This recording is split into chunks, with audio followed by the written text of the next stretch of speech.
please go to the diary room. Every single season and learn everything that there is to know about everybody. Please make your way to the diary room. Celebrity, Brandon.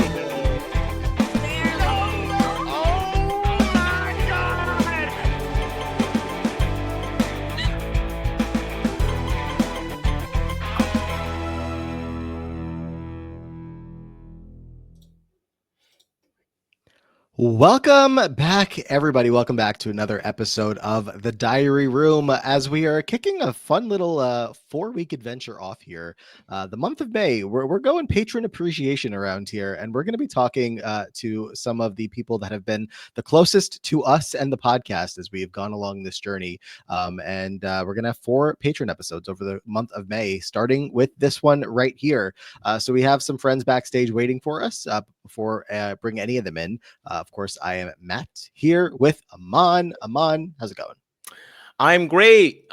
Excited to be back. Oh, sorry. I had to sneeze and then it went away. That was scary. I hate when it comes. A fire alarm again, come out, or a phone call, or a bodily function. It's like the most aggravating thing when you have to sneeze and it's about to.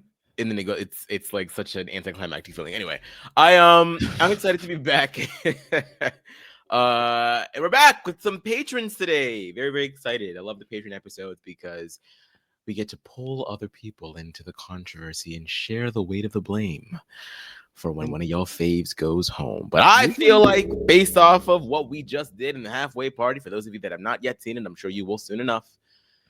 I feel like I've gained a little bit of good favor with a few of you. So I'm here to ruin that good favor all over again. Yeah, I was going to say, usually these are good for Amon getting, yelled at once or twice by the time that we are done. But yeah, like you said, you did try to win some of us back over at the halfway party we had.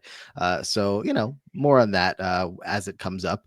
But what else is going on? We have, we're kicking off May, which means, again, closer and closer to the summer. So I feel like CBS, the Big Brother account, put out a post sometime recently.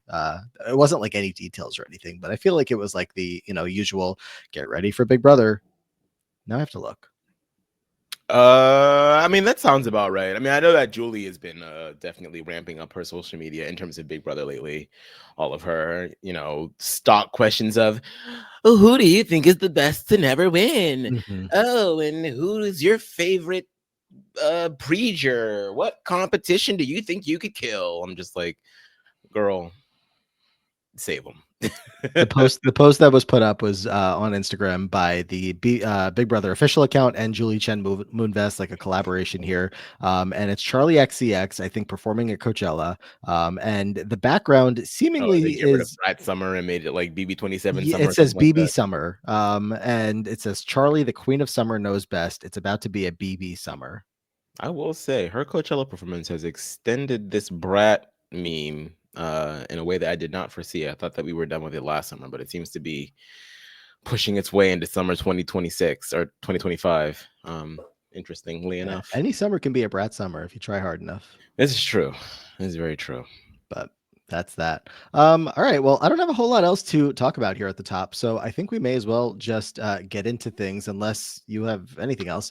We're going to get things started here. Backstage warning to Jack that we're about to bring you on and chat a little bit. And welcome to Jack the stage. Owens? Oh my God. I'm kidding. Jack Owens. Not quite. No. Better Jack Owens than Jack Matthews. I'll say that. Oh, is that the only two Jacks? Yeah.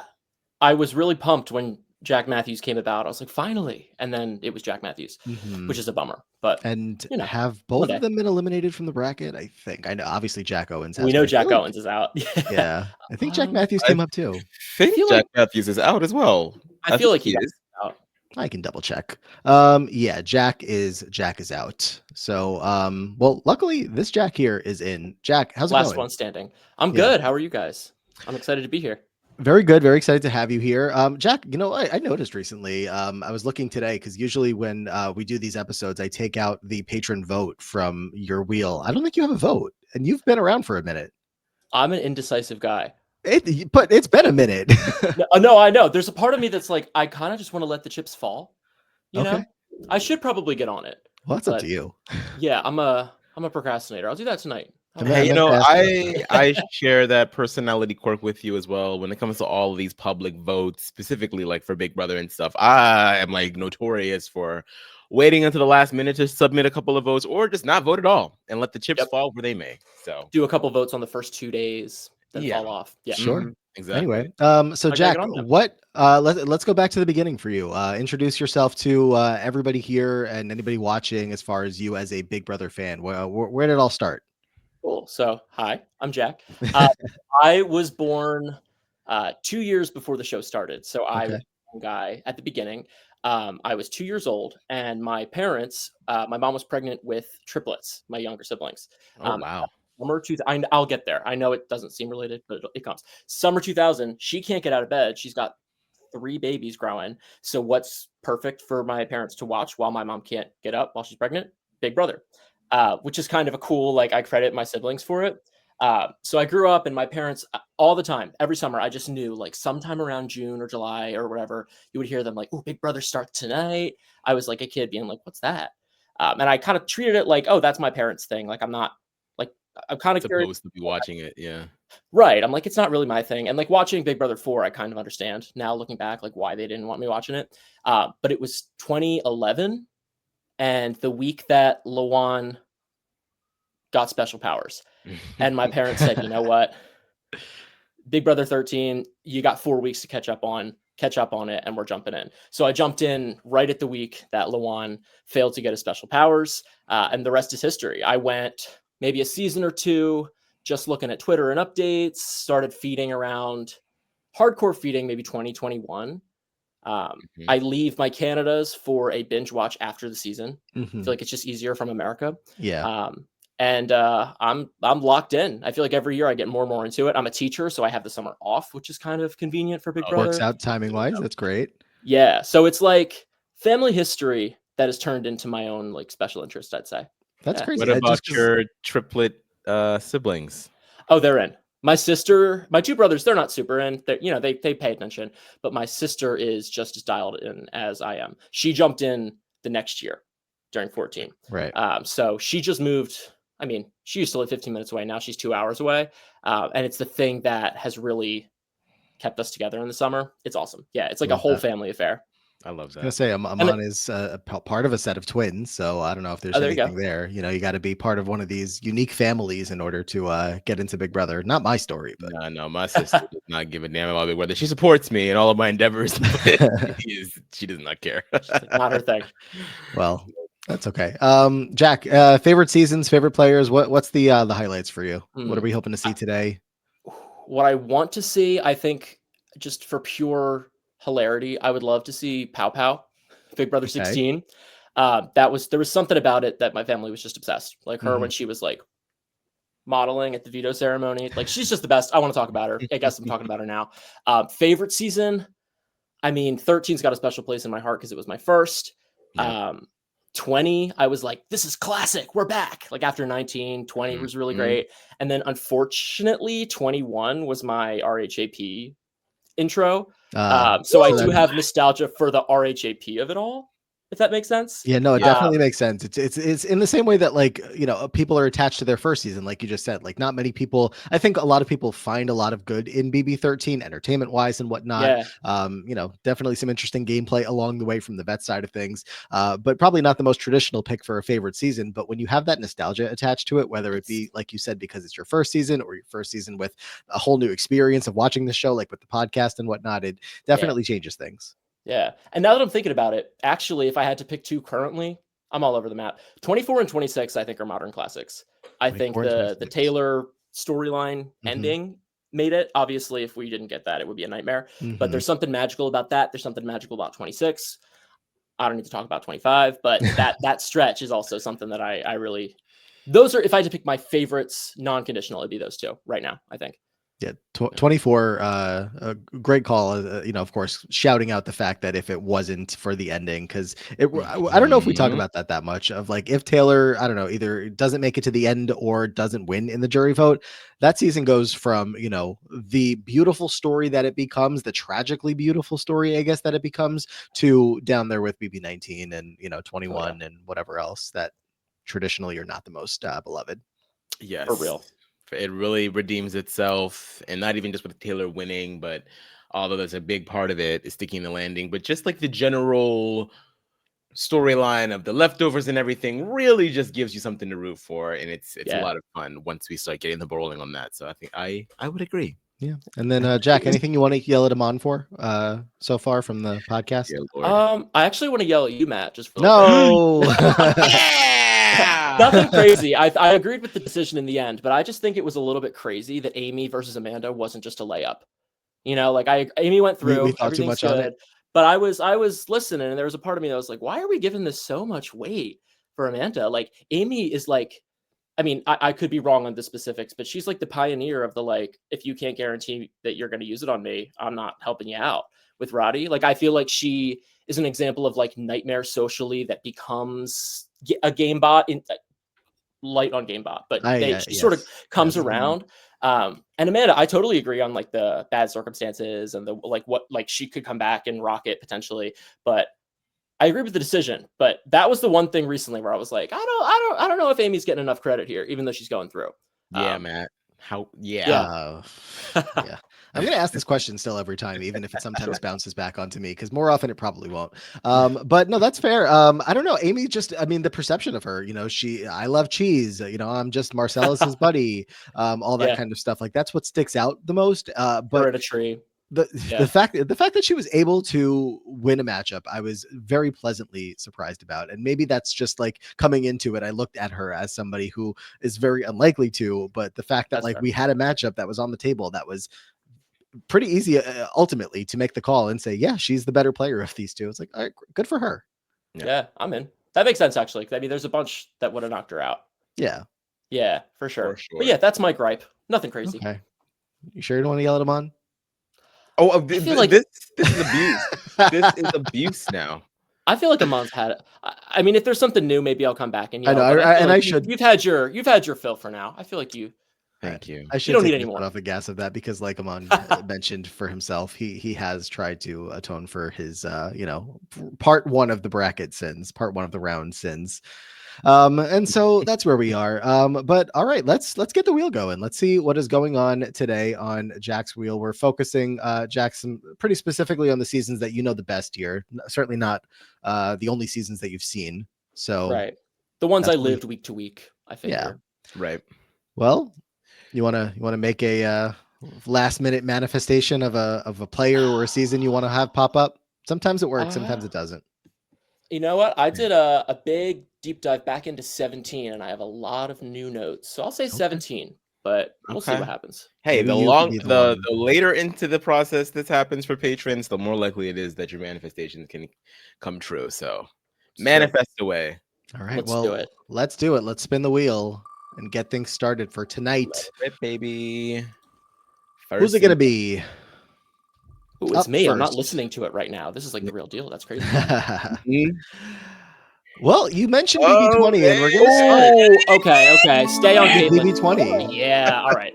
I thought we were about to go past it. I was like, oh, hold on now. Yeah, it was getting close. Right, and I think it was Jeremy 15 after that. That would have been a dud. All right. Yeah, we have Kaitlyn Hermon here, BB20, and it was very close to Jeremy from BB15.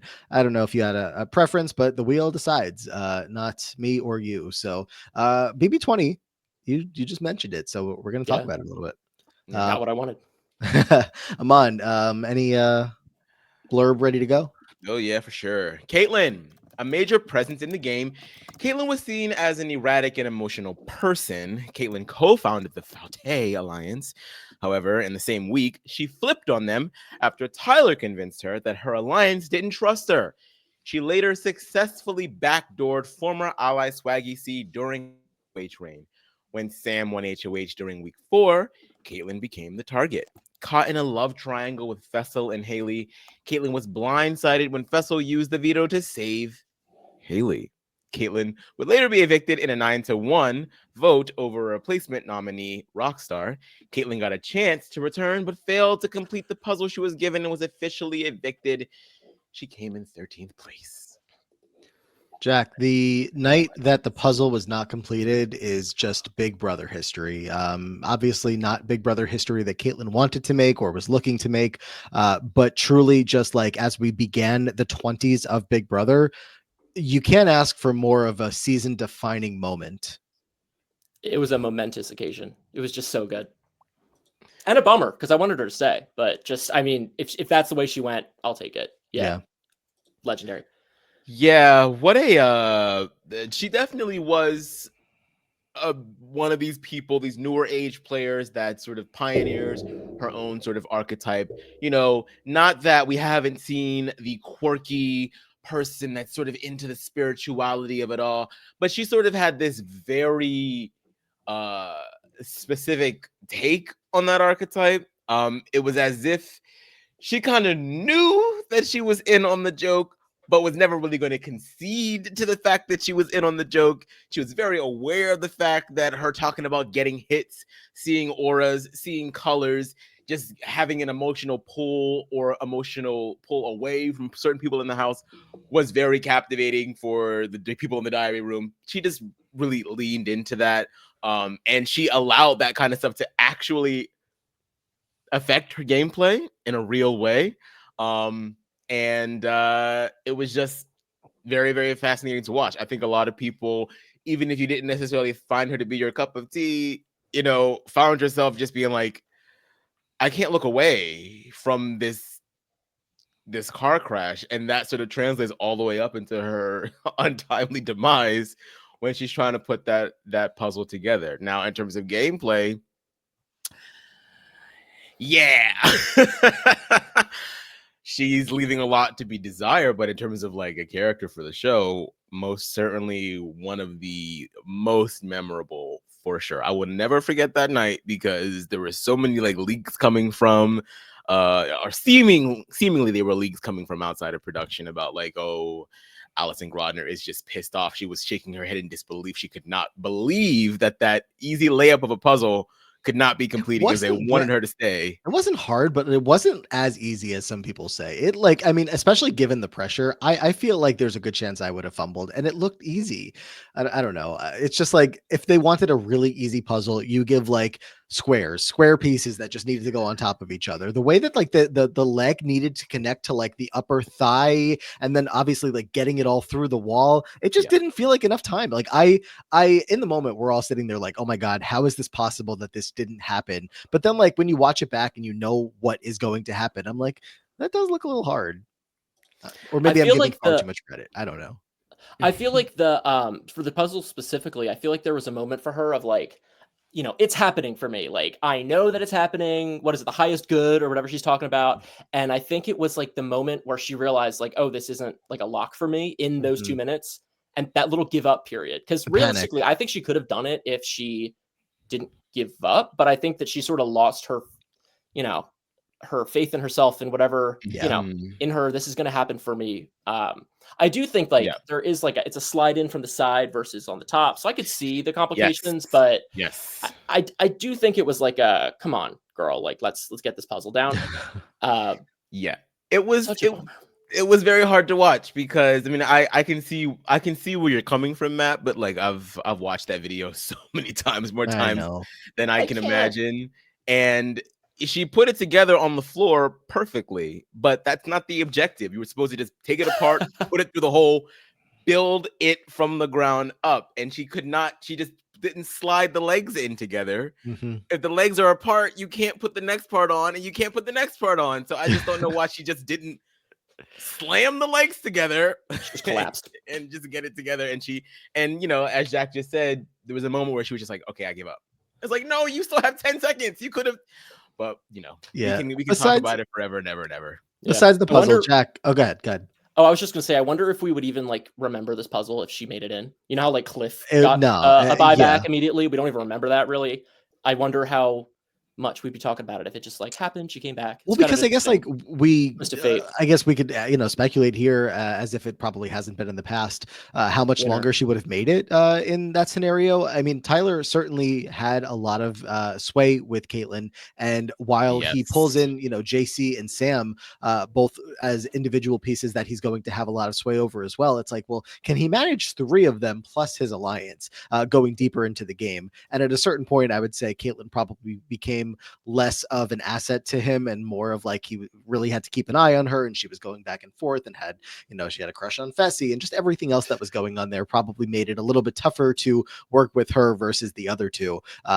So I don't know if like Tyler volunteers and gives her up at some point or not, but it's hard to see it going that much longer, though she probably at least makes it to jury at that point. I feel like it would have been a self happening crash out. Like, I feel like I don't think anybody would be like, we got to get rid of her. I feel like it would be just whatever happens with her. I could see her getting maybe like 7 at the latest, Something like that. I mean, not like too deep. Again, I don't think that like at that point in the game with the options that again Tyler had at his fingers, that he's going to pick Kaitlyn at that point.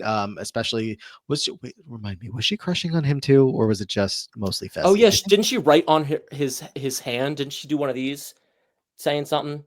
Maybe, I forget what she said, but she was trying to secretly communicate with him. I forget. It was complicated.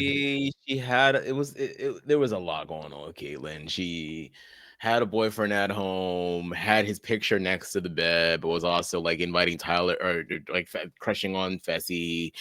Like told, when she got out of the house, people like she was saying that like Tyler emotionally manipulated her and didn't have to pretend that he was in love with her, which really wasn't what Tyler was doing. He was manipulating her, but I don't think it ever really got to the level of like he's in love with me. There was a lot going on with Kaitlyn. I think that she was getting hits, all right.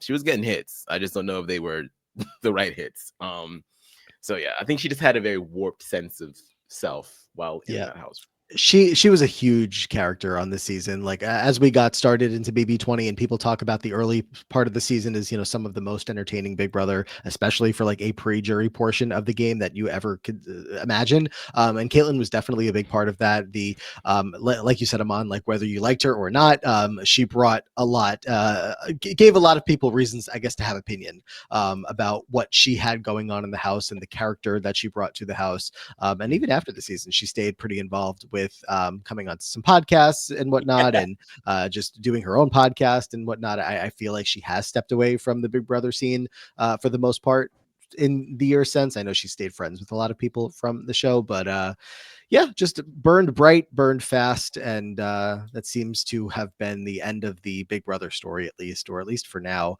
But Jack, what else on anything else on Kaitlyn from her 37 days in the house?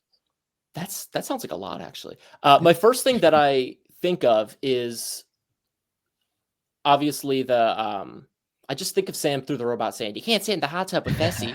That just is like burns in my brain. But gameplay wise, I feel like she was easily convinced, easily manipulated. Obviously, it's early and things are still like in flux, but I sort of saw her more as like a sacrificial lamb weapon for Tyler almost, right? Like being targeted towards Swaggy. I feel like she had a lot of heightened emotions and that sort of ruled her game. And I feel like if you drop her into any random season, I don't think she's really taken it unless she has like a big sort of personality shift. I feel like her gameplay was super erratic, super dramatic. Not something that I would credit as like a good game. Like good character, not a good player. Would I watch her again? Yes. But that's kind of where I'm thinking about her HH a lot and her manipulation by Tyler. The Fessy thing was some drama there towards the end when she really thought that Fessy and her were number ones, but Fessy, of course, is big time crushing on Haley, and that's going to be his number one. So Fessy wins a veto right at one point and uses it on Haley instead of Kaitlyn, or Kaitlyn goes up maybe because Haley comes down, something like that. And so I think they're both up at the start, and then Fessy has to choose which one to take down, right? Yeah, and then Kaitlyn something like that. Kaitlyn is not pleased. He had the ability to save her and did not do so, and that was definitely very upsetting to her. She definitely, like with the people that she had around her, I think can again kind of understand why she thought she was in such a good position. She's thinking she's got, you know, all this protection from Fessy, from Tyler, and she takes out Swaggy, who we don't even have to get too deep into that unless maybe it gets to be a close competition here. But you know, she's doing a move that she thinks a lot of people are going to be happy with her for taking Swaggy out. So that's the story. I will go, actually, off the top of my head, I will give her a little bit of credit socially. I do that clip of her being, I brought my sage, you know, you were mentioning like the new age type of stuff that was in 2018. So like her alliance being formed around her and Rockstar, getting everybody meditated. I will give her that. I don't think that's going to push her over the edge for me, but I do think she'll start strong every time. Let that crash out. Yeah, definitely fair. Let us bring the wheel back to your screens here. Because we do have to find an opponent for one Kaitlyn Hermon, and we'll spin the wheel to do that. Live in action. This is interesting. Oh my god. Yeah, she is an interesting one. Yeah. We're gonna have Kaitlyn Hermon versus so close to Pow Pow. I saw versus Cameron Hardin. Is that of Reindeer Games? Is that of Reindeer Games fame? That is Cameron BB 25. So Jackie wanted to talk 24, 26. And the wheel said no, 25 it is. Yeah. It took my manifestation a little out of context, but you know, I'll take it. This is interesting. This is very interesting. Cameron Hardin. All right, I'm on. Get us going. Okay, Cameron. Initially irking much of the house, Cameron was seen as an easy pawn, though his week 4 HOH reign would end in a reset due to the power of invincibility, saving Jag. His POV win the following week would turn himself into a physical threat. Cameron's gameplay turned erratic by making a big move in targeting Izzy and Felicia, two allies of Suri. Cameron would be targeted the following week after Jared won HOH, leading to his unanimous eviction. He won re-entry and became the HOH again a few hours later. While seeming envious of several players' relationships, his game would take another pitfall and he would once again be unanimously evicted, placing 9th. On finale night, Cameron would win AFP. Yeah, no, that part didn't happen. That actually didn't happen. You made that up. Yeah, he won. No. You're making his last place in Reindeer Games healed my soul a little bit. I think that sort of made me feel a little bit better. But yeah, that's a lie. It really did. 72 days played for Cameron Hardin. Nobody was surprised when he got that Reindeer Games call, when I think Julie said right on stage that night, and one of you will be joining, and we all knew it was Cameron. I mean, at that point he had been already awarded AFP, but it was just like, all right, there's a contingent of people out there that were watching Cameron and loving Cameron, and those people exist in the world, but they're not me. So I was, not getting it. But Jack, what do we remember about Cameron and his time in the house? Both times in the house, 3 times in the house. Zombie Week, A Whole New World are the first 2 things that come to mind. Him singing to Blue. I just think Bull in a China Shop. I feel like he was on a season that like favored dominant physical competitors. So like he had that going for him. I think if this was a season, maybe even like a 26 or something before, like around, late teens, where the competitions were more equitable, then I don't know if he would have made it as far. I think the comp ability is really something that's going to keep him going. His inability to just be like a normal person and not be just like a giant creep, I feel like was a huge issue socially. Unpredictable, I'll give him that. Like, I feel like he's sort of shot from the hip, I guess. Like, for somebody who's not watching feeds and doesn't really pay too much attention, I could see why the TV product of him was like, noteworthy. I'll give him that. But I feel like he just got lucky a lot of times, was in a season with a lot of good comps, got Zombie Week. I mean, next to Kaitlyn, it's going to be tough. And I know we'll get to that later, but I don't know. I don't know. I got to hear some other thoughts. I'm kind of torn on this.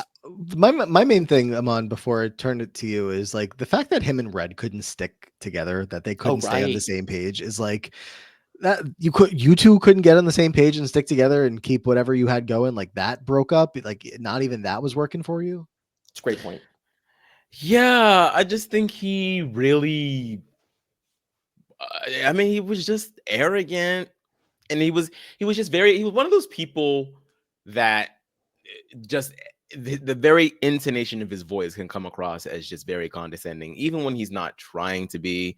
He can be very unaware of how he comes off. And it was kind of funny watching how Izzy could just not stand him, because sometimes I would feel like even Izzy was doing a little bit too much. Because sometimes I'm like, Cameron really isn't doing anything to you, Izzy, nor is he really even talking about you. That doesn't mean he's not saying horrible things about some of the other people in the house, mainly America. But in terms of like how he's treating you, he's not really doing anything. But I think when it came to Izzy, I think she's sort of like, he just was very representative of a type of person that probably just has given her hell a lot. So I think he was just always going to be that for her. And somebody like Izzy, who held so much power at the beginning of the game, sort of just like having this narrative of what type of person Cameron was, and some of it to Cameron's own fault, like it just made him persona non grata, like from jump. And I just don't think that there was ever really a world in which he can, outside of winning comps, he was never really going to be able to have a foothold in the game, even with somebody like Red, who, probably saw more that was likable about Cameron more so than the rest of the house guests did. But he also had to worry about his own game as well. And being, constantly being associated with the pariah is just not a winning strategy. So what is he to do other than to win comps, condescend his way through an HOH, and then get put up the next week? Now you get back in the house and pretty much the same thing happens. Like there was no way for him to forge relationships. So of course, like Jack said, someone that doesn't watch the feeds, you're just going to see this whole house is ganging up on this one guy. Well, yeah, in a way they are, but it's not because he wins comps. Part of it is that, but it's also because no one really has a connection with him. So what are they to do? So, yeah.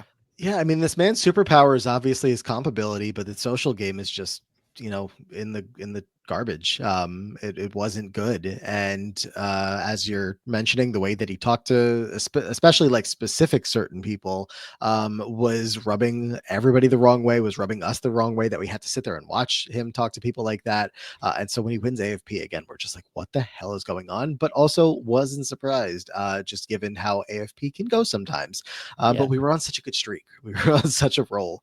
Seriously. So that was unfortunate. I mean, I will give him credit for sort of getting the house to flip on Izzy. So ultimately, I guess Izzy could just foresee it. She knew that Cameron would be her downfall, because I feel like that really was his move as much as it was Corey and America's move as well. So I do think that he was able to understand how to disrupt power in the house.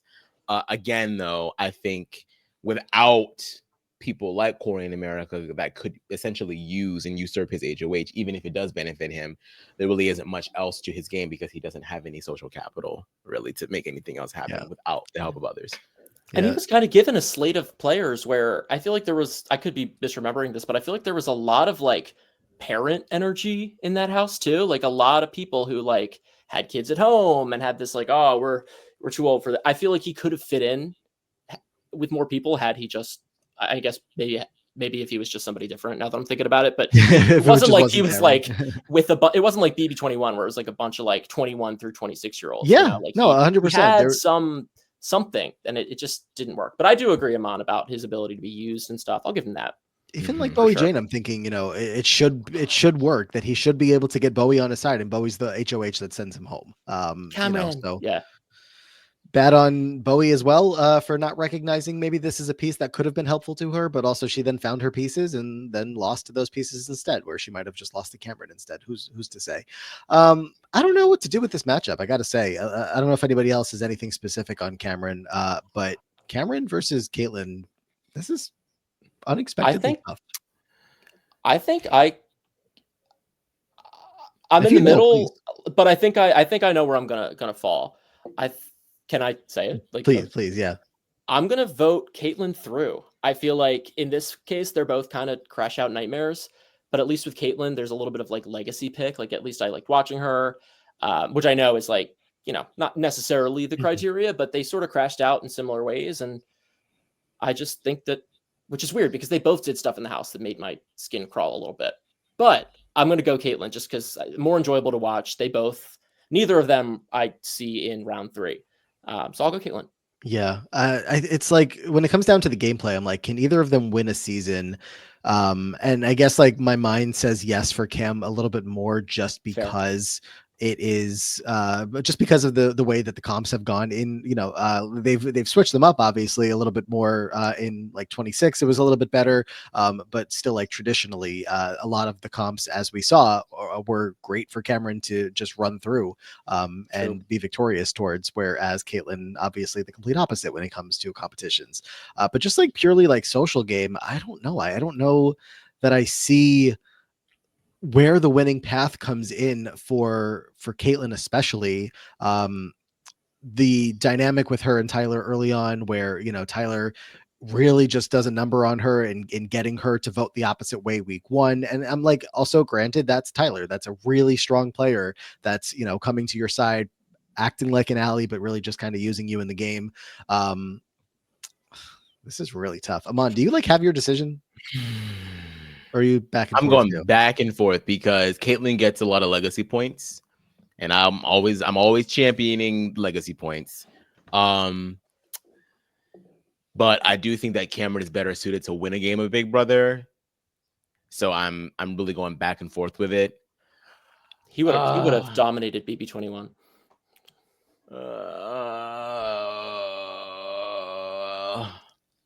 It's just, again, yeah, I feel like just because of comps that I think that Cameron could do better, but also like Kaitlyn had more friends, did she not? I mean, people might have not. She did, but she threw them all under the bus. Yeah. Like that's the bad part. It's like you created this alliance and then you let someone that wasn't in the alliance tell you that the alliance was fake. Mm-hmm. How could it be fake when you created it? You came up with the name and everything. Yeah, like at least Cam like held his ground. That's a good point.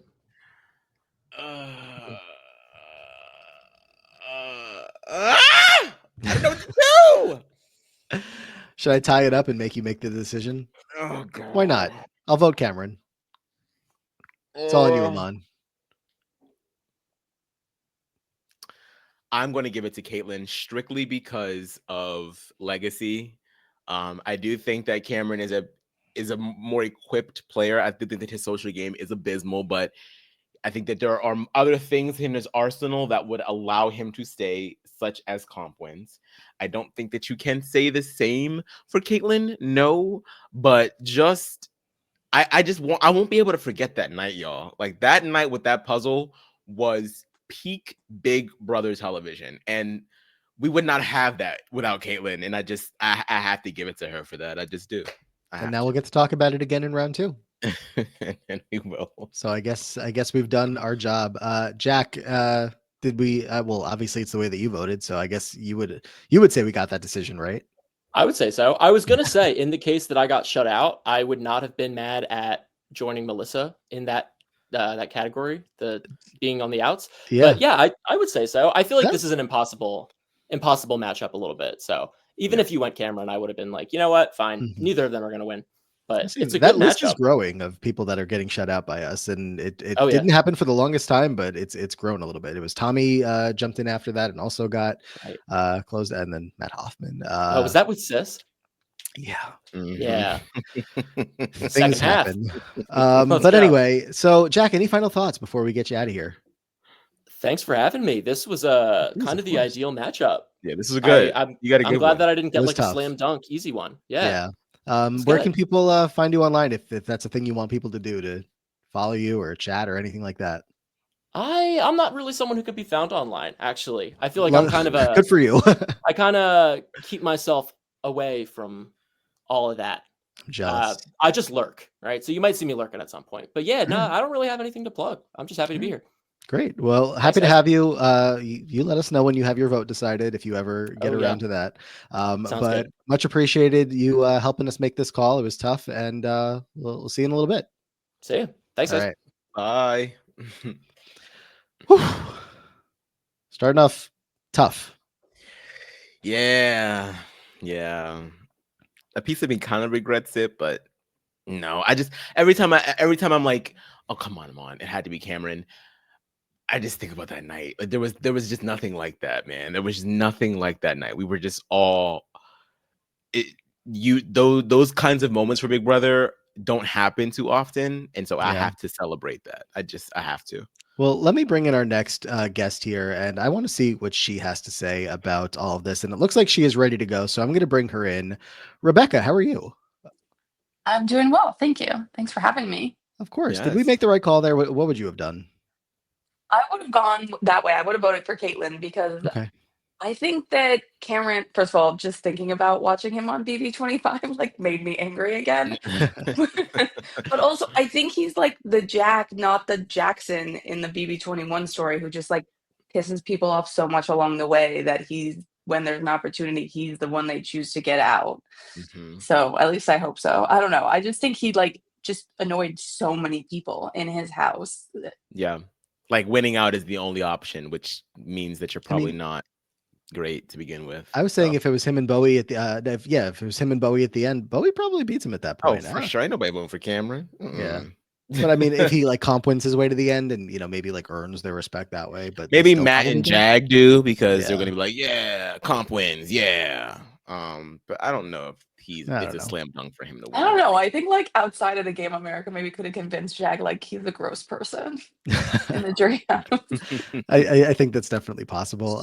But let's move forward here. And Rebecca, let's chat with you a little bit. First of all, how are you? I'm doing well, thank you. How you guys? We are so good, so excited to have you here with us. Can you tell us a little bit about yourself and your Big Brother backstory? Sure. I was a longtime secret challenge watcher. Like, dirty little secret, kind of never talks about it with anyone. And I totally fell for the CBS crossover promotion. So the first season I ever actually saw was BBOTT with Morgan. Oh wow! I know. Wow! What a But way like to when you start. just watched the episode, it wasn't live, it was later. So it was Oh, like when you okay. just watched the episodes, because she was already on the challenge, right? So Yeah. it's actually just this like chaotic, energetic, like you don't see any of the ugly things that I later found out were going on, especially like, in the fandom outside of the season. So I watched that, and then I watched BB20, which is also just like a really, I think, probably a great intro season for anyone. And I continued watching, just sort of like the show. I tried watching the feeds in 21 and like couldn't figure out how that worked. Really, like, what am I watching here? But then it was the pandemic, so I had lots of time to figure that out during 22, and that's when I found RHAP and went back and watched every season of Big Brother. And yeah. Yeah, the journey to go back is always quite interesting, especially like, you don't usually go along with the podcast. Some people do, especially when the podcasts start, but you're kind of just going in with what the show is presenting to you. And maybe you can like find more context online. But like, I just remember my first time watching through and I'm just like, oh my God, there's so much here and probably nobody to talk about it with because I don't know who wants to talk about like Big Brother 5 on a random Tuesday. Probably people do. I think we found people that do. At the time, it felt we a do. little different. Yeah. No, totally. I did listen to it because again, it was the pandemic and I just had I live in New York City and I so much time to fill and nothing to do with it. I did listen to a lot of the podcasts. I've gone back and listened to a lot of like the old live feed updates and stuff from different seasons, including the chaos that was BBOTT and all of like the podcasts. That is, I mean, even just coming in for the edited episodes is still crazy. But I don't think I've ever heard anybody say that BBOTT is their first season. So that's quite unique. That's crazy, and I can't even imagine what it would be like for that to be your first season, and you watch it live, and you're on Twitter, and like, woo! If anybody has done that, let me know because you are a trooper. Okay, I would never want to go back. Like if OTT is the first, I know it was a lot, but just like the whole live feed experience to have everything on the feeds, I would never have accepted anything else. In conjunction with the election year, that to me is damn. Whew, okay.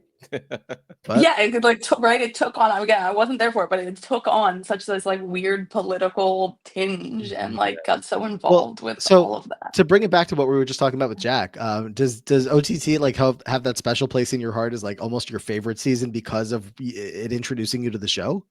No, I think that's more BB20. Okay. Especially like once you've watched the rest of it, you're like, oh, that was like so intensely tinged by America by like the fan votes Mhm. and just I Yeah. don't think that it's like as interesting. Although the episodes, I will say, having just rewatched them, I know they're not actually publicly available, but if you can find them, I would recommend it because they're just like chaos. The whole week happens in an hour. Yeah. So like you could imagine how much more interesting the television show of Big Brother would be if it was an hour instead of 3 hours. I just Yeah. remember like not Chaos. like I didn't put my phone down. Like I would be like on a train going into like New York City and I would just like have my phone on the competition that they were doing in the backyard because if I felt like Yeah. if I missed a second of it, then I was You gonna were fall all behind. you were exactly. I mean when they called it over the top, they weren't playing. Like, everything was live.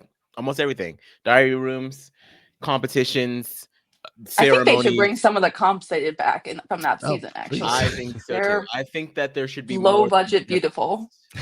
more than just live eviction comps. I think that there should Yeah. be some like I agree, some lower budget, maybe like veto stuff that we can watch. Like I would not be opposed to watching Hide and Go Veto live. That sounds like it would be kind of fun. That would be very It's fun. about like 5 hours though. So what? Yeah.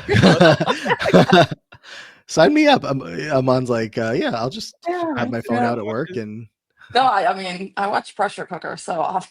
Like, what am I Yeah. talking about? some What of these is that? competitions that have been happening in recent seasons, I don't know. Am I getting too old that like I just can't stay awake late enough? I'm Yes, missing a you lot are of them. getting older. Your body does know. not want you to stay up anymore. Yeah, I caught the Pressure Cooker recap mostly in the morning. I think they might have still been going when I woke up, but I can't remember. I fell asleep, but yes, and then I woke up and it was still going, and I had to go into work and it was still going. Yeah.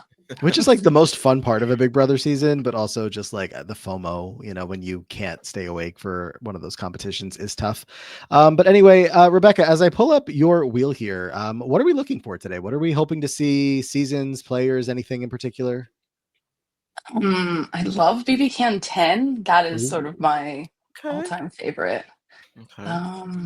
But I don't know. I honestly don't remember what I put on the wheel when I filled the form out, so Fair enough. it's all a surprise. Nice and big wheel here. I also forgot to ask you. I mean, I know the wheel's already up. If you have anything to yell at Amon about. No, me. I try to avoid anything where people yell at each other on the internet most of the time. So, Good answer. I love that. All right, fair enough. Then let's get to it and God. find out who, Rebecca, your first player of the day is going to be. Alrighty. Second It's matchup deceiving of how the many names are there. It doesn't feel yeah. doesn't feel Mm. correct. We are going so close to BB Can 10. It's so close. It's like a season off. One season off, baby. That we're going to go to BB Can 9 and talk about Tina. Also a great season. So Also a great season. Tina, what a story for this woman who was at a moment in time being called the next Dan Giesling in like a non-ironic way. Yeah, no, we were serious about Tina. We weren't playing about her. No. Amon, what do we have on Tina? Tina. During the preseason, Tina was voted by Canada to be the captain of Team Destiny. Destiny. She was close friends with Tara, Kiefer, and LaToya. Tina played the middle of the house, being a part of both the Oddballs and the Sunsetters Alliance, but others began to catch on. In week 7, she and Tara were nominated by Jedson. After Tara won the POV, the Sauce Alliance decided to backdoor Kiefer. However, they changed their minds and decided to keep him. After learning of this, Tina was evicted in a 3-1 vote. All right, Rebecca. So again, I'm so sorry. This is not BB Can 10 for you, but you said BB Can 9 is almost just as good. I mean, it's such a different season, and basically, other than Tina, everyone was pretty much terrible at the game, but trying super hard and very. I think this season is proof that like you literally don't have to know anything as long as you try. There will be like a lot of chaos unfolding in the house. Yeah. Entertainment. Mm-hmm. She was set up very well, and that's by her own doing. I mean, she just wound up with a lot of people wanting to work with her, and then throughout the first couple of weeks, just floated between these groups of people and the different power structures with ease. She was getting top marks on these stock watches. She was doing great, and I don't even remember exactly what it was that like caused everything to take a turn. I think it was just maybe was it like an awareness that started to form of how good she was was or how, the position she was in, that people were recognizing, oh, she might not actually be on my side because everybody feels so good with her. Yeah, I think it was that in conjunction with people just like Kiefer just having a pretty good campaign to stay. This is what also when people started to turn on Kiefer a little bit, because he started to sort of take on this I deserve this more than the average person type of attitude. At least that's how it came off to fans, but it seemed kind of effective in the house. And he just seemed to be someone that is a bit of a shield for other people. He's always someone that's going to be ahead of some of these players that are also a little bit more high profile. So he was seen as a distraction and a loyal person. Whereas with Tina, as lovely as she was and as she got along great with everybody, yeah, no one really knew if they could really trust her, with the exception of Tara. Tara was like the only one that was like totally team Tina, and it became apparent that maybe she could, just sort of like just go where the wind is going to go, and you won't be able to rely on her when it mattered most. And I also think that a bit of that is Tina's fault, because I do think that there were moments where she just would not take a stand, one way or the other. Even if she's in a room where she's just with one alliance, she typically would never really be like, she would never like agree to anything in a conversation. She would just let everybody say what they had to say. She would let Tara sort of like disagree or agree for the both of them. And I think that was like a bit of a turnoff for a lot of people, because they just never really knew where she stood. So I think that she was very effective in the beginning, but when everybody else sort of starts to take the reins of the game a little bit and you don't, that's where you start to lose people and lose in general. So Yeah. But she was definitely, go ahead, Rebecca. I was just going to say, she was just, one of the better players in the house. I think that she kind of just got tired of doing it. Like, a lot of my Mhm. recollection is that she was just like, this is a lot of work all of the time. And it's true, right? Like, it's such a slog to be there and you're never not playing the game. And it seemed like she was just like, kind of didn't want to keep putting in enough work to stay in the position that she was in, Yeah. which is, to be the person sort of with the most power and everything is like a lot, the Mhm. most effort. And maybe we should be glad that she didn't exert herself more and like really control the whole season and make it boring. But I definitely think she could have with that cast. Yeah, I mean, we got a great final two. I love the Ty and Braden final two. Not to say that Tina being there wouldn't have been as great, but I don't know. I like the final two we got. I don't Just think her outfit would have been as good as their like combo No, finale that would have outfits been tough. were. But just like, older players in Big Brother Canada or Big Brother in general, sometimes you just don't expect a lot out of them. And Tina came in saying, I'm going to shut you all up. I'm going to, play these kids. She wasn't playing like a motherly type role. I mean, maybe like naturally it felt that way to some of them, that like, Tina's not a threat to us. She's just like by our side. And maybe it felt like a motherly type of role. But it never felt like that's what she was going for in my memory. I feel like she just, again, naturally connected with a lot of people. She was a calm, cool player, that, like you were saying, Amon, didn't give too much information, but eventually that kind of does come back to bite her a little bit. And when she's playing with someone as spicy as Spicy V, I was remembering looking at my notes that Spicy is one of the people who led also to the downfall of her game, when Spicy calls out Tina and Tara, and saying that they're not working with the Sunsetters, and just questioning where their loyalties actually were. And at that point in the game, you have the group of Ty and Jed and Kiefer kind of like, oh well, who are our other big threats? Maybe a little less Kiefer because he was working with Tina and Tara. Just like who are the other big players that we need to take out? Oh, Tina's very social. She'll win this game if she gets to the end. We got to get her out. Yeah, I think, and I agree with you, Rebecca. I feel like she kind of did just get a little tired. I think that if she had just sort of like had a little bit more gas in the tank, and obviously, when you're one of the oldest people in the house, that's sort of the thing that can naturally happen. And the fact that, her being with Tara, I think that was just like a very noticeable duo, not any more noticeable than, let's say, a Ro and Kyle or a Jed and Tyshawn. Like, I think there were a bunch of duos in that house that were very noticeable, but I think that, obviously when she's not winning to protect herself, I think at the end of the day, she sort of was just like, okay, well, I think it's my time. They got me. All right. So, I also think that she had to put in a lot of emotional work with Tara, just like calming her down all the time. Yes. And that was That's true. probably exhausting. I don't think I could have lasted a day of having to deal with that. So Yeah. There was a lot of that too. Tara was Yeah. a handful. I think a lot of people, that's underreported, I think. Hey, she is a round 2 diary room contestant. Put some respect on I her don't think name. she's I'm like not- a terrible player. I just think that she was like a lot to live with. Yeah. Yeah. Fair Especially enough. I'd be like the main emotional support person Yeah. for her. Yeah. Let's get Tina an opponent. I'm very intrigued at this one because I feel like Tina comes in a little ahead, like somebody that you think definitely could advance here. But just given how many people are still on this particular wheel, I don't know. Let's find out. Let's do it. I mean, I think, she's got a fighting chance. You might. She comes in as the favorite. Yeah. Such an interesting natural talent versus. Okay, so it's not LaToya, but it was almost LaToya. Oh my God. We're going Is that BB20 for some reason. This episode very BB20 heavy, and we're gonna go to Sam Smith. You mean Not movie that Sam Smith. 21? Isn't this 20? Oh shit, you're right. Sam Bledsoe is 20. I think Sam Smith is Get 21. this guy off the podcast. He doesn't know what he's talking about. Yeah, BB21. Send it. Yeah, send it out the That door. one. Send it out the door. Indeed. All right. He's actually from near where I grew up. So that's actually interesting. Well, I'm sorry. I think I remember he was one of the ones that leaked ahead of time too, because he's a trucker, and I guess a Big Brother fan somewhere in the middle of nowhere, Pennsylvania, saw him getting a key and posted it online. And obviously, we didn't know who the hell he was when he got leaked, but then we were like, "Oh, that's the guy that got leaked" when the show premiered. It was very interesting that way. But all right, Sam, a strong competitor. Sam won the first 2 POVs. He became close with Nick and Isabella. In week 5, Sam was placed on the block with Nick by Holly. After Nick won the POV, Sam was evicted, but not before he helped blow up Grateful.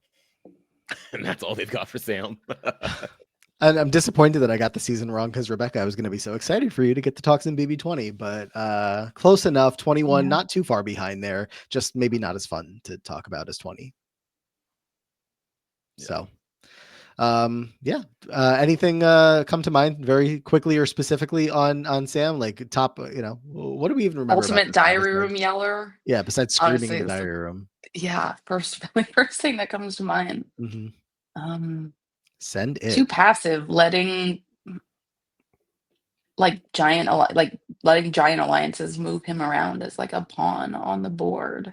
The fact that he was friendly with some of the people in that big alliance, but not actually brought into it, I found wild. I mean, I know that a big alliance that big, it's already, hard to manage, as we saw, was very hard to manage, but still I'm kind of looking around if I'm in the house with a Sam, just the way that you could perceive who he was or wasn't connected to, maybe more wasn't connected to in the house, feels like a piece that a lot of people should have been trying to pick up. But instead he just kind of gets, cut pre-jury and for my entertainment purposes, fine with me. But I was probably, I think I was pretty surprised about it. Yeah. It was very ironic. I think a lot of people were very pleased to see that he got evicted because as much as he knew that there was this gigantic alliance, he still was out here talking about how there were so many people that were on the bottom. And I'm like, you mean you? You're talking about you. And I just think, he had a big personality for the diary room, but when it came to politicking around the house, really wasn't much of a game to be had. And then of all the people that you could have tried to make headway with, that you could have tried to create something going with, you went for the people that Grateful was already trying to kick out in Nick and Bella. Why attach yourself to the people that they already want gone? So it just a bunch of bad moves all the way around. And you can give him a little bit of credit for the whole thing that was the Grateful blowing up to begin with, but really I don't even give him that much credit because I feel like that was more of a they know each other type deal, and the breakdown of Jack and Jackson's relationship and the whole Holly and Kat thing, that shit was destined to fail anyway. So I think that he really just maybe he did a little flick in the right direction, but it was eviction. It was like the night of eviction that whole thing went down. So it was like, now this is when we're doing this. I mean, don't get me wrong, it was exciting TV. It was very exciting TV. That's for exciting sure. satellite leak footage, whatever you want to call it. But a little too late. Too little, too late. Yeah. Yeah. It was such a season of like everyone just wanting to be like with one of the cool kids and not realizing they were on the outs and thinking other people were.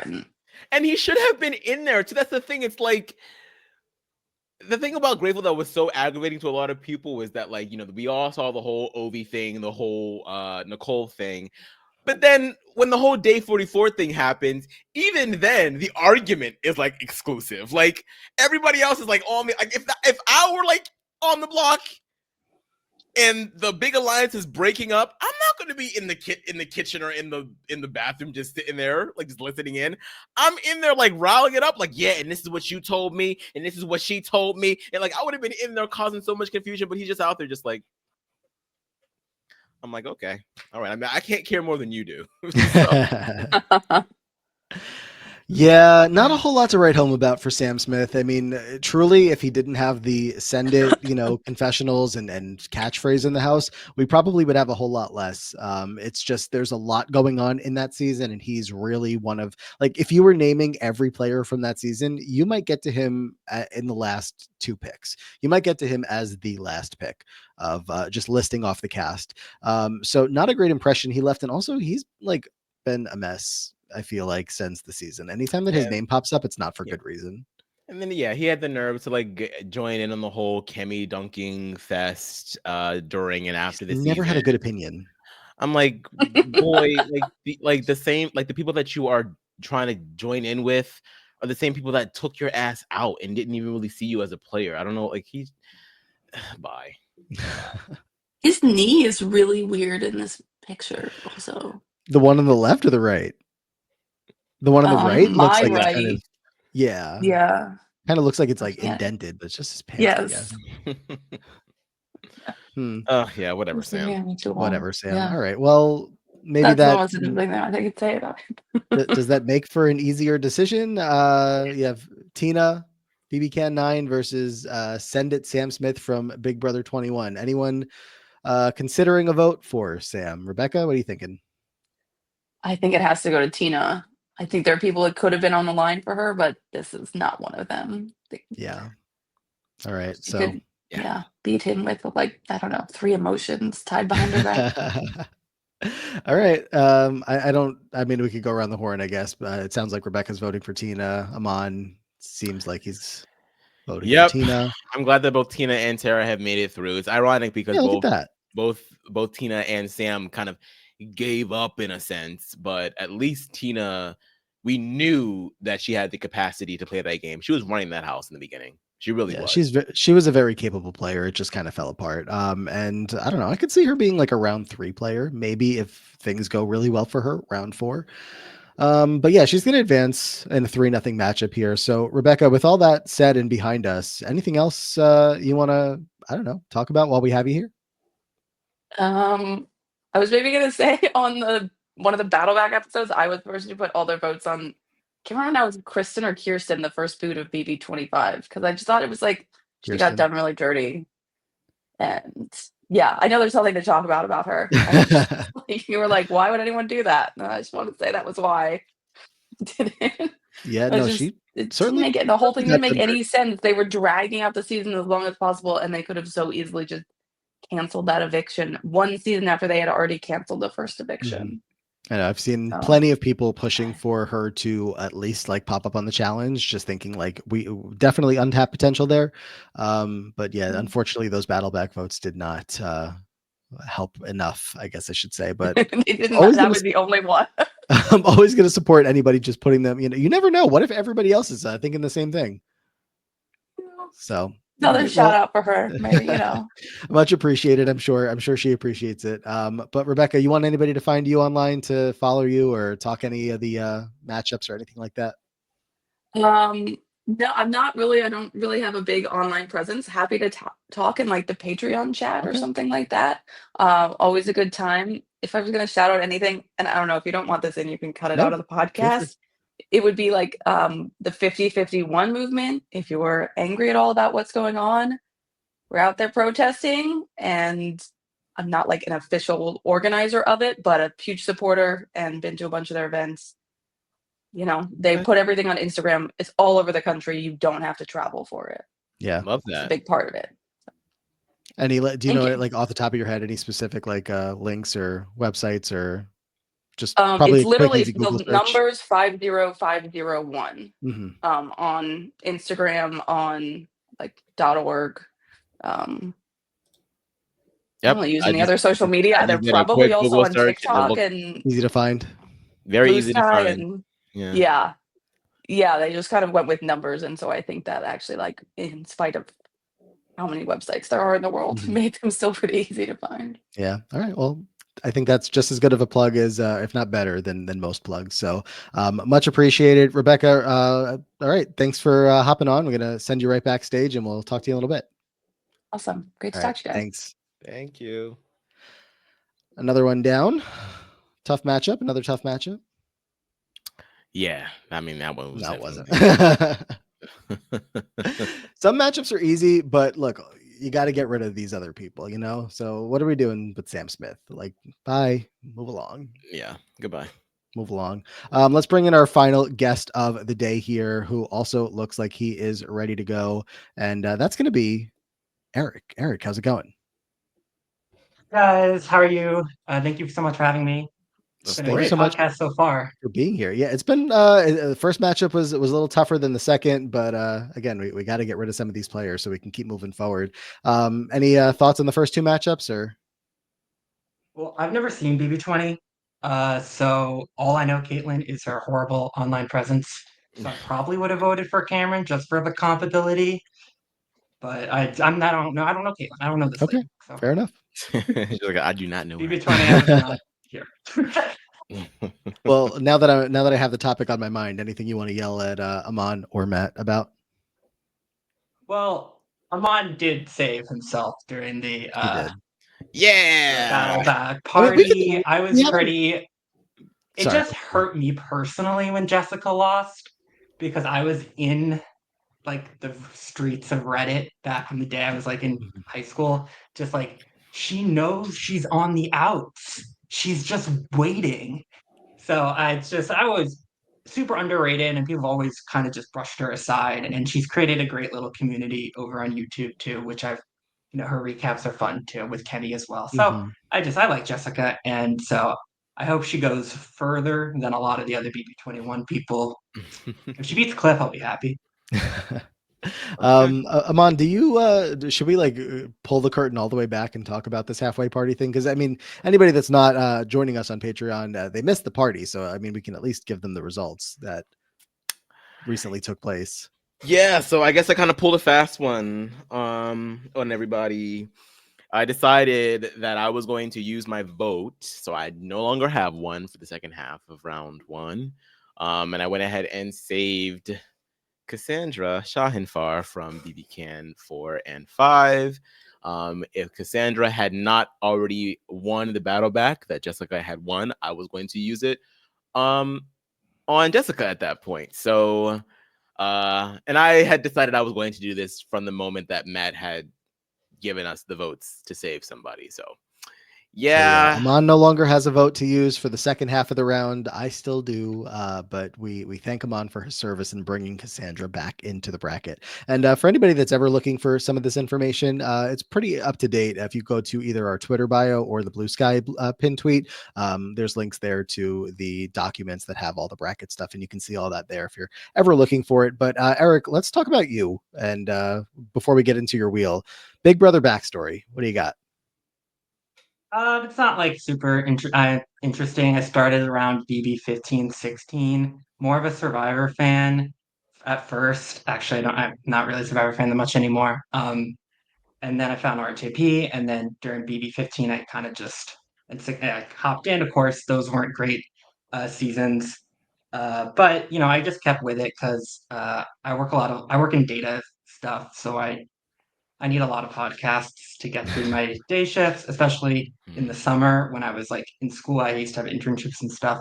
So BB's always been like, live feeds are a companion. I need some noise to do work. So It Yeah. stings when the season ends, when the Big Brother season's over and it just feels quiet. Yeah. I don't It like really it. is. Taryn's voice is just gone. Right? You're like, where's Taryn? Where's the feeds? Where's all my friends in my ear? Like the constant updates. It's just, I mean, it really is. Timeline dies down. The content wet dream, to be honest. Like it's just feeding all of our low grade ADHD by constantly having something to check up on.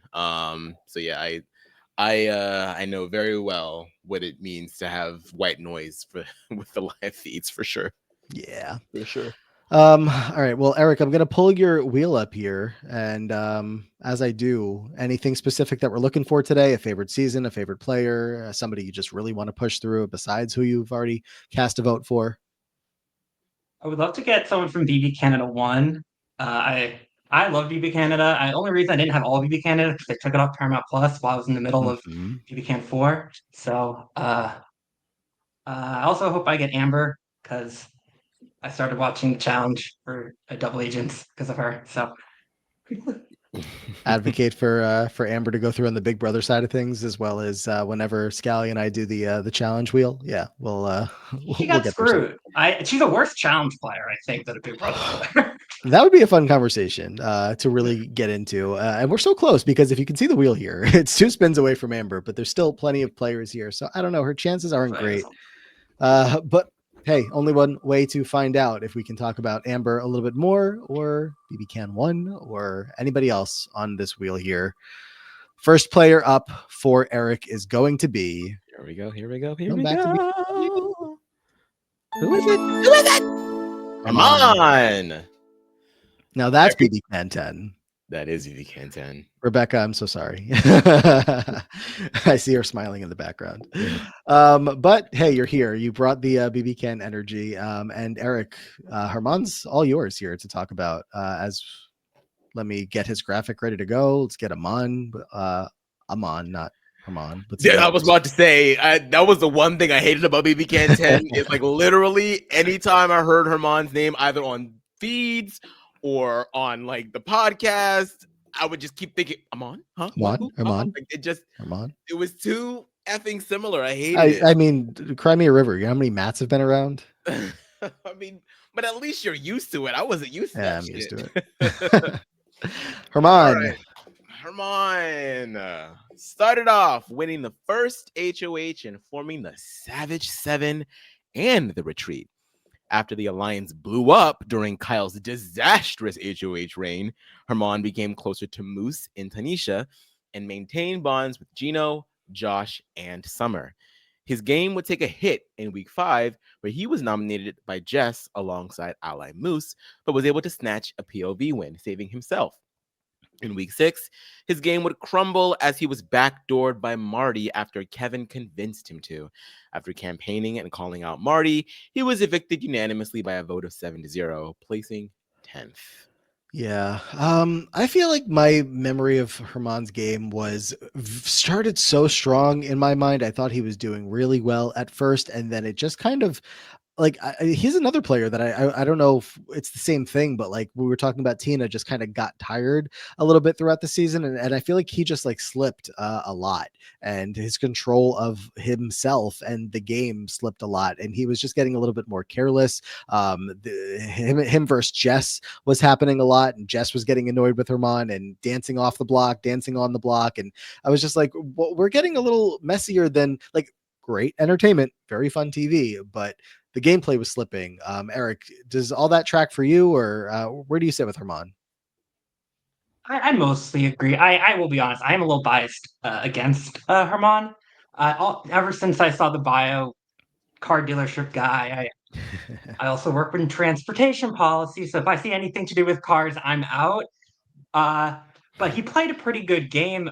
What I remember is that he still had that kind of salesman energy, wasn't as disarming as, someone else. And when you have Kevin Jacobs in the house, who just like laser focuses in on like anyone who's any bit of like a social threat, he was not going to last long unless he, either got in with Kevin or got lucky with comps, I guess. Mm-hmm. Yeah. I mean, what I remember the most about Hermon is that everybody liked him, right? Like, and even when there were moments where things got a little contentious, he was still very just. He really was one of those people that just sort of like wanted to keep the peace. Um, but you also couple that with him wanting sort of like the standard, big alliance, rule the game type deal, have all of the threats work together, to make it to the end of the game, which, I feel like a lot of fans were sort of like, we love Hermon, but we don't necessarily like what he's doing. And so I think there was always like a bit of that like push and pull with him. I thought that he was fine. I also kind of like was a little annoyed with the way in which he would talk game with people, because it did sort of feel a little like, you're selling me something, you're selling me something, you're selling me something, which he was very open about. He was going to be doing that when he went into the house. So it's not like he's, making bad on his word. And it was effective. It was effective. And I think it did scare a lot of people, especially Kevin, who was like, all right, yeah, like he's got to go because he's a lot more charismatic than I am. And that's not like, that's the game that is his winning game. My winning game is being underhanded. My winning game is sowing seeds of discontent. My winning game is manipulating people. That's what I'm going to do. And that's what he did. And like him and Helena really. And Hermon was none the wiser. That's the best part about it, is like, what I wanted from Hermon was for him to catch on to that, but Kevin was great and that he did it through other people. And so, the best man won in the end. But I feel like in any other season without, a Kevin, I think that Hermon probably goes far each and every time. I think you could totally lock in for an all-stars, both in the gameplay sense and also like a spot on the cast. If there was ever a full-on, all-star season coming in the later years, obviously too late now, I guess, but I just think he would have been a lock. I think he was such a fun personality, and like I said, I remember him being stronger at the beginning of the game, as far as his social capital, and Eric, like you were talking about, when you're playing with the Kevin Jacobs, that is, like you said, just so focused and so Kevin Jacobs, like one of the best players we've seen across Big Brother of all time. It really is get in the car or get run over. So he unfortunately got run over. It's hard to not get run over though, because I don't know that I could have ever seen their games aligning. Maybe again, if it was an all-star season and maybe him and Kevin are back on the show together, he knows now that he needs to get in good with a player like that. But by thinking that there could have been a world where, or also, I mean, a lot of Kevin's superpower was not being seen for the threat that he was, and hiding behind the bigger shields and like a Gino or a little sneaky little bitch. yeah, just having bigger targets around and more obvious threats. Marty, of course, that were doing a lot of what Kevin wanted for him. So I don't know. He completely got caught in the Kevin crossfire, and Kevin using all of his pieces at that point to get Hermon out. There was just no need for Hermon in the game for anybody on that other side. So, but he was very entertaining. I also remember that I think it was kind of like Kevin was kind of deciding like, is it going to be Hermon or am I going to work with Summer? And I think he went with Summer because he thought Summer was going to be the better player, because Summer was able to convince Gino to to do the Kyle move. So I think Kevin would have wanted to work with Hermon to break up the Marty Gino side of things. But I just think Hermon was so locked in with that side with Moose and Tanisha and Summer. I don't know if you saw that field in front of him. Right. Yeah. I mean, I think what's so redeeming about Hermon's game is that even when obviously he was going for like this big, Onion Alliance type deal thing, but he also didn't really like intentionally isolate people, right? Like he would still talk to everybody. He was still friendly with everybody, and I think that's like a big a key missing point for that type of strategy is, yes, it's okay to like be on top of the world in this big alliance, but you have to make everybody else feel like you're still good with them. And I feel like he could have worked a little bit better with people like Helena and people like Kevin. But even so, I feel like Kevin is astute enough to know I'm good with Hermon, but I'm not good with Hermon. And so I feel like we would still probably would have seen a similar trajectory. But again, I feel like, his like Hermon's you know, he was good socially to the point where even having the big alliance strategy probably still would have served him pretty well. So yeah, you know. I mean, a bunch of random crazy stuff. Like Kyle knew Moose, and that made Kyle feel insecure. So Kyle blew up the like that's and the Kyle, casting mistake. yeah. Plus the whole Twitter thing with Kyle, like two crazy things. You know, like how anyone, you know, Hermon could never predicted that. So. Yeah, he really tried. Hermon really tried to put the stuff back together after Kyle messed it up, and it just.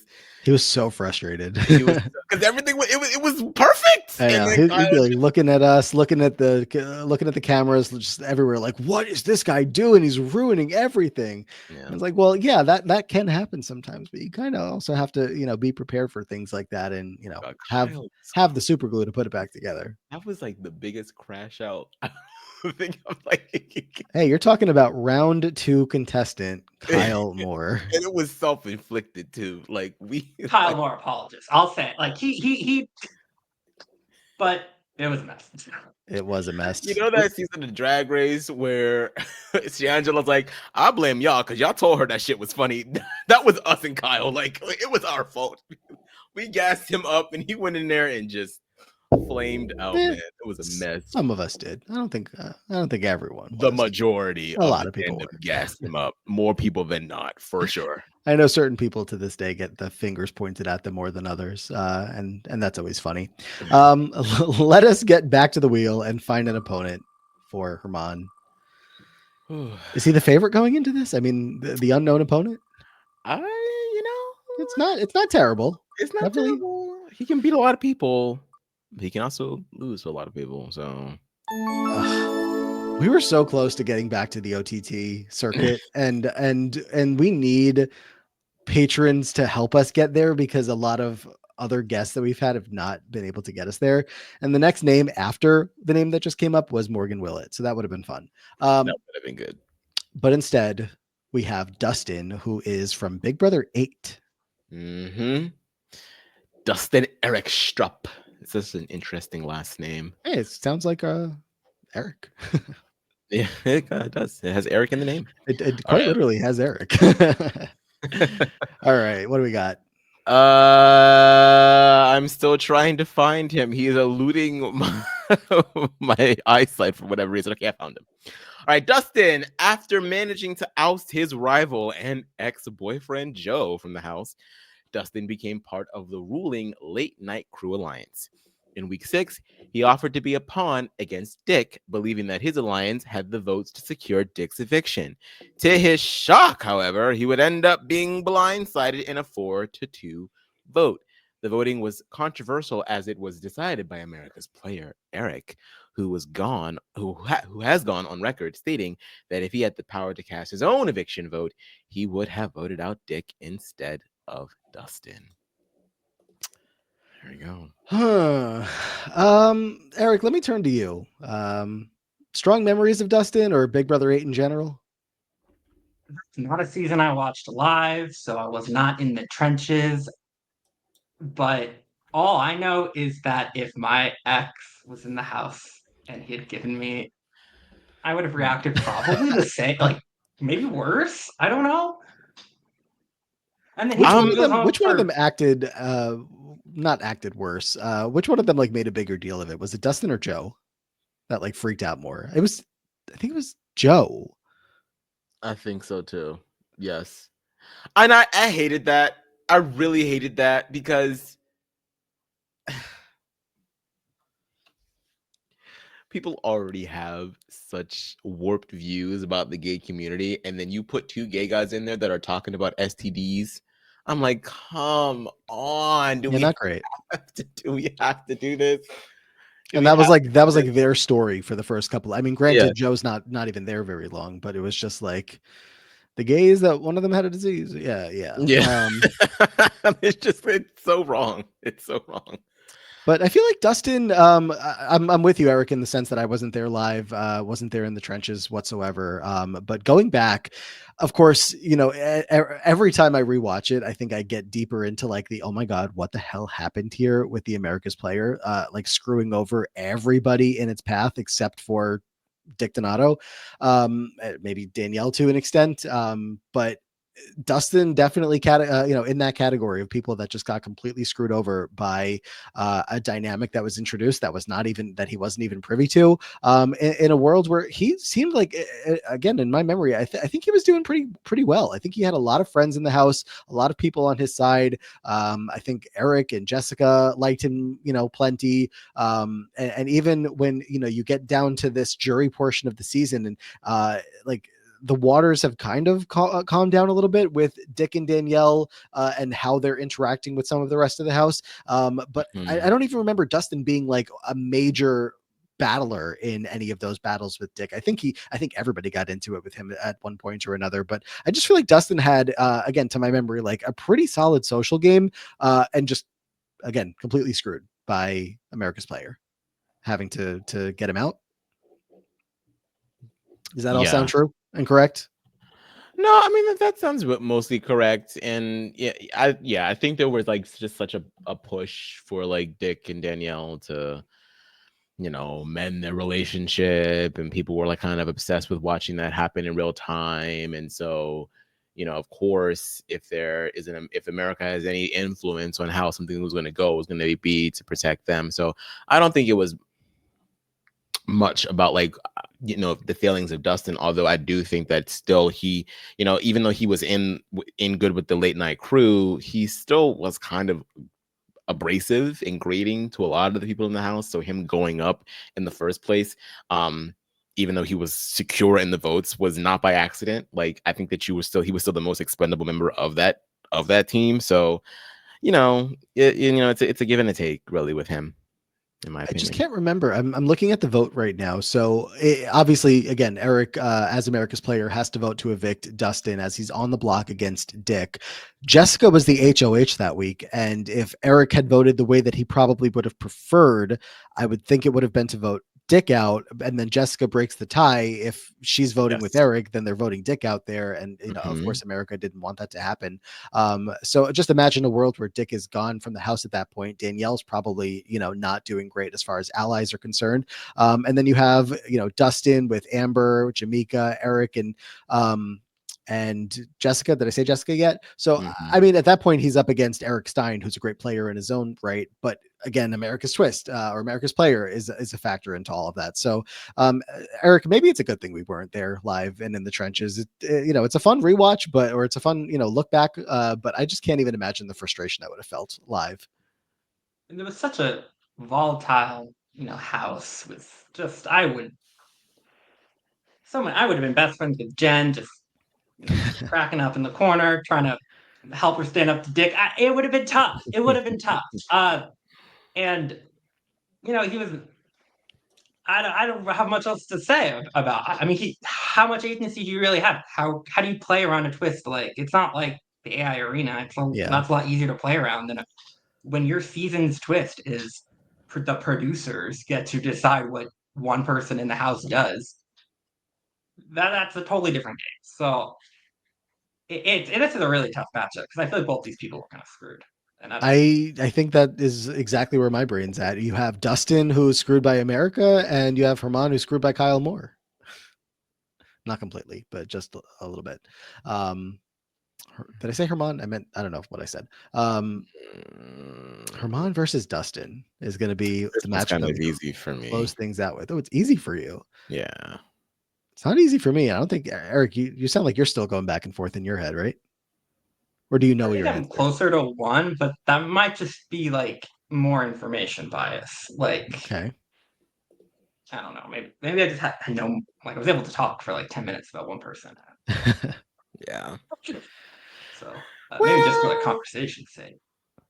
For me, I'm gonna give my vote to Hermon here. I just think that he definitely, he had the right idea about how to go about Big Brother. I think that he had all of the tools that were necessary. I think that all he just needed was a bit more time spent with other people outside of the alliance, I think. But I think that somebody like him probably goes deep because he's all about insulation and comp wins, but he's also just likable at the same time. So that's like the perfect recipe for a winning game. I think with Dustin, uh, I think that he was fortunately on a season where you have a out loud and proud antagonistic personality in Evil Dick.